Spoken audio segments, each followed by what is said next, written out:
I really wanted to talk to you about what the Fed finds itself in. And it plays off of what you just heard from the president and the Treasury Secretary today, that there are no talks as it relates to the most important counterparty in this trade war, that being China. At the same time, you heard Mike Arrighetti of Ares with Faber this morning that the economy's good.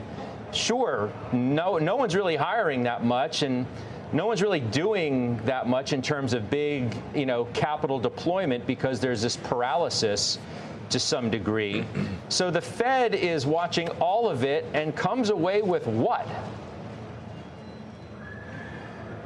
It's a pickle. It's a dilemma. Find your right word there, Scott. I mean, I guess I would argue a little bit with Michael Arrighetti. Hard to argue that the economy is good if nobody is investing or doing capex and if they're not hiring.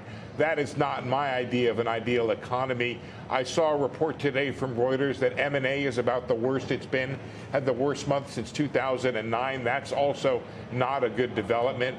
So a standstill is not a positive for the economy. It's not a positive for stocks. Right now, the belief among respondents to the CNBC Fed survey is that the Fed is going to look at all this, and it has this issue of higher inflation on the one hand and weaker growth on the other, and it's going to side ultimately with weaker growth. But that comes with a belief, Scott, that the inflation impact from tariffs will be something that hurts this year but goes away next year. It's going to be key for that to happen, for the Fed to believe that and for it to actually happen, if the Fed can actually cut to address that weakness. I mean, there is the idea, too, of, as Nick Timmeros was talking about in the Journal today, and I know you've been thinking about as well, the idea of the Fed being in a lose-lose scenario, thinking that they're either going to have to navigate a recession or stagflation. Neither one is going to make Jay Powell and company very sanguine about the situation. No, and people should not be. I mean, there was a fascinating conversation you guys were having as to whether or not the stock market has embraced the outlook here.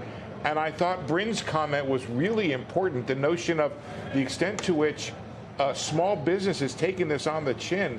When Besson, the Treasury Secretary, says this is for Main Street, well, Main Street's about to get hit the hardest of anybody. Think about a large company. Scott, they go in there, they can negotiate for an exemption, they can borrow money, they can reduce a dividend, increase a dividend, do all kinds of stuff. The small folks are just going to let people go. They're going to shut down their businesses. This is a very bad situation. And the reality is that catches up in the statistics later. So I don't see how the Fed has a good choice here. I think it has to take what's coming to it, and I can only follow what Powell said, Fed Chair Powell said, is the way he's going to address it. Look at our mandates, each side of it, figure out which one is furthest from our goal, and address that one. That's what it has to do. There are no good choices here, Scott, only the least bad ones. Yeah. I mean, they say patience is a virtue for a reason, and he probably still has the luxury of patience. And the jobs report maybe gives him a little bit better feeling about that, too.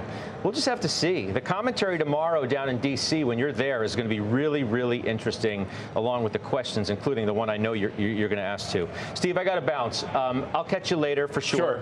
We'll see a lot of you over the next 24 hours. That's Steve Liesman, our senior economics correspondent.